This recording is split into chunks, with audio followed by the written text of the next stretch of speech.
आज हम करेंगे क्वेश्चन नंबर 15 एनसीईआरटी क्वेश्चन करेंगे एंड एक्सरसाइज का। ठीक है जी। तो क्वेश्चन नंबर 15 है, 2 lamp are rated 100 volt at 220 volt. दो लैंप है जिसमें से एक जो है उसकी पावर जो है हमारे पास 100 वोट दे रखी है और जो वो चल रहा है वो 220 वोल्टेज के ऊपर जा रहा है। एंड जो दूसरे वाला लैंप है उसकी पावर बेटा दे रखी है 60 वोट एंड वो भी 220 वोल्ट के ऊपर ही जा रहा है and are connected in parallel to electric main supply. तो इलेक्ट्रिक मेन सप्लाई के साथ ये दोनों जो है वो लैंप पैरेलल में कनेक्टेड है। तो what current is drawn from a line if the power supply voltage is 220 volt. तो कह रहा है कि कितना करंट ड्रॉ करेगा अगर जो पावर सप्लाई वोल्टेज है वो 220 रहेगी।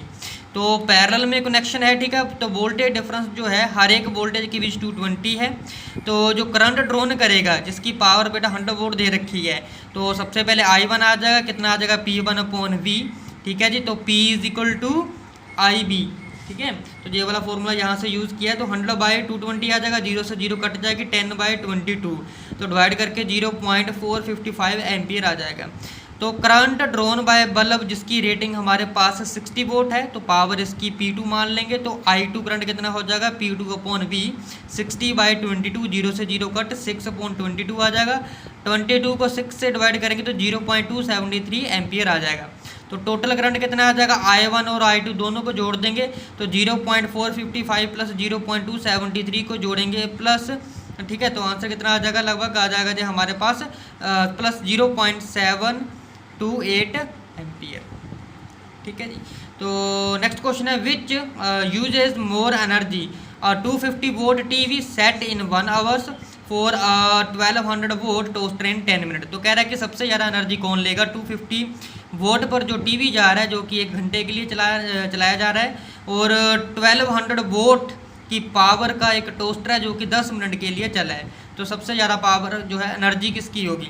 तो energy consumed by electrical device तो किसके बराबर होगा, E=P × टाइम, यानी कि पावर को टाइम से मल्टीप्लाई कर देंगे। तो सबसे पहले टीवी के लिए पावर निकाल लेंगे, तो पावर की वैल्यू 250 है।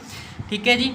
उसके बाद टाइम दे रखा है 1 घंटे का, सेकंड में चेंज कर लेंगे, यानी कि 60 को 60 से मल्टीप्लाई कर देंगे तो कितना आ जाएगा 3600। तो E=P × टाइम आ जाएगा, यानी कि पावर मल्टीप्लाई बाय टाइम 250 × 3600 तो कितना आ जाएगा जी हमारे पास, लगभग आ जाएगा 9 लाख। ठीक है जी, 9 लाख जाउल आ जाएगा जी। ओके जी। उसके बाद टोस्टर है, इसमें जो पावर दे रखी है 1200 की दे रखी है, टाइम जो है 10 मिनट का दे रखा है। अब सेकंड में चेंज कर लेंगे, 10 को 60 से मल्टीप्लाई कर देंगे 600 आ जाएगा। तो power multiply by time energy के बराबर होता है, तो 1200 मल्टीप्लाई बाय 600 सीधा किसके बराबर आ जाएगा बेटा हमारे पास जे 7,20,000 जाउल। इतनी जो है पावर एनर्जी कंज्यूम करेगा। तो आप देख सकते हो जे 9 लाख है, जे 7,20,000 है। तो दोनों में ज़्यादा कौन है, 9 लाख है, यानी कि टीवी जो है ज़्यादा एनर्जी लेगा टोस्टर से। तो उसके बाद नेक्स्ट क्वेश्चन है बेटा, an electric heater of resistance 8 ohm draw a 50 ampere from the service main in 2 hours. तो कह रहा है कि एक इलेक्ट्रिक हीटर है जिसका रेजिस्टेंस 8 ओम है, वो 50 एम्पियर का करंट ड्रॉ कर रहा है मेन सप्लाई से 2 घंटे के लिए। तो calculate the rate at which heat is developed in the heater. तो रेट फाइंड आउट करनी है, ठीक है, जिसमें जो है हीट डेवलप हो रही है हीटर में से। तो क्या आ जाएगा, आर की वैल्यू 8 ओम दे रखी है, करंट की वैल्यू जो है 50 एम्पियर की दे रखी है, और टाइम का वैल्यू दे रखा है 2 आवर्स। 2 आवर्स को हम सेकंड में चेंज कर लेंगे, तो 2 को मल्टीप्लाई कर देंगे किससे, 3600 से, क्योंकि 1 घंटे में 3600 जो है सेकंड होते हैं, तो 2 घंटे में 7200 सेकंड आ जाएंगे। तो rate at which heat is develop, तो रेट जिस से जो है हीट डेवलप होगी तो क्या आ जाएगा I² RT/T। तो जे T से T कट जाएगा टाइम, तो I² R आ जाएगा, करंट यानी कि रेजिस्टेंस की वैल्यू, दोनों को मल्टीप्लाई कर देंगे। ठीक है। तो टाइम है बेटा वैसे तो सीधी वैल्यू कट है, तो ये आ जाएगा 1800 जाउल सेकंड इन आवर्स, यानी कि 1800 वोट आ जाएगा। ठीक है। तो नीचे क्वेश्चन दे रखे हैं। सबसे पहले ए क्वेश्चन है, तो why is the tungsten used almost exclusively for filament of electric lamp. तो टंगस्टन ही क्यों यूज़ किया जाता है फिलामेंट के तौर के ऊपर, ठीक है, इलेक्ट्रिक लैंप में। तो आंसर क्या आ जाएगा बेटा, तो electric lamp glow at very high temperature.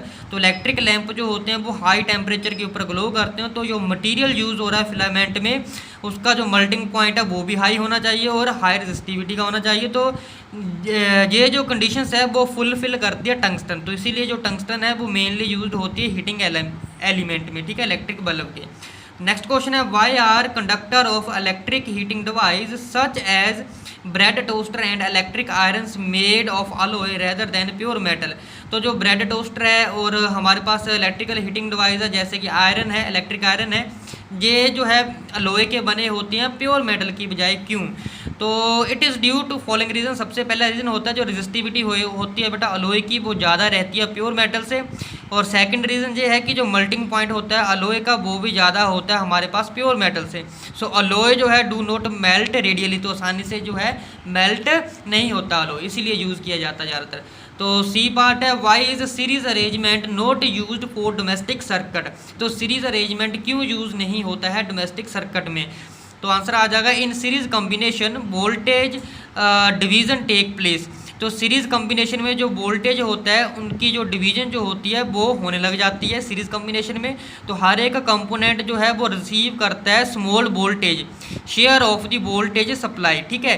तो सीरीज़ कॉम्बिनेशन में जो है वोल्टेज की डिवीज़न हो जाती है जिसके कारण हर एक कंपोनेंट को जो है छोटी सी वोल्टेज मिलती है। तो जो करंट होता है बेटा सर्किट में वो डिक्रीज होना शुरू हो जाता है एंड जो डिवाइस है वो गर्म होना शुरू हो जाता है, ठीक है। तो if component of series circuit is damage the whole circuit stop working.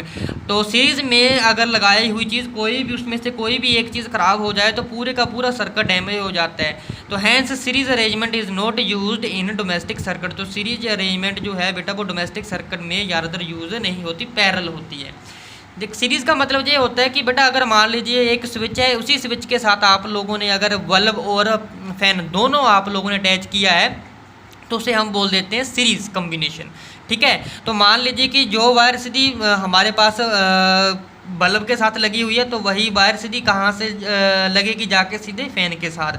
अगर हमारा बल्ब ख़राब हो जाता है तो बेटा हमारा फ़ैन भी नहीं चलेगा, क्यों? क्योंकि वो कॉम्बिनेशन हमारा हो जाता है कौन सा, सीरीज़ कॉम्बिनेशन, ठीक है। अगर यही हम पैरेलल में लगा दें, यानी कि बल्ब का स्विच अलग लगा दें, फ़ैन का स्विच अलग लगा दें, तो भले ही हमारा बल्ब ख़राब हो जाए तो फ़ैन का अलग स्विच होने के कारण वो फ़ैन जो है वो काम करेगा ही करेगा, ठीक है जी। तो मेनली ये पर्पज़ होता है। तो नेक्स्ट क्वेश्चन है D, how does the resistance of wire very with its area of cross section. तो वायर का जो रेजिस्टेंस है वो किस तरीके से वेरी करता है एरिया क्रॉस सेक्शन से।